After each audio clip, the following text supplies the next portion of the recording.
மனிதன் தனது பழைய ஆடையை கழற்றிவிட்டு புதிய ஆடை அணிவது போல ஆத்மா தனது பழைய உடலை விட்டுவிட்டு புதிய உடலை தேர்ந்தெடுக்கிறது.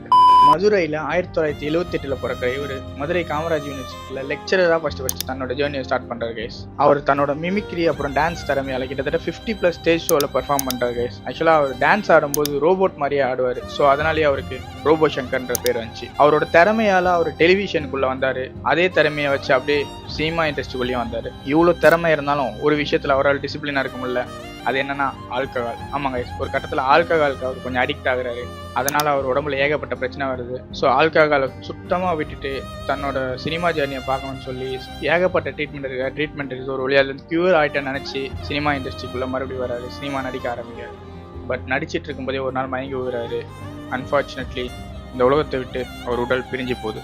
முற்பகல் செய்யின் பிற்பகல் விளையும்ன்ற மாதிரி இன்னைக்கு நம்ம உடம்பை பார்த்துக்கலாம்னா ஃபியூச்சரில் நம்ம உடம்பு பார்க்க நாமளே இருக்க மாட்டோங்க.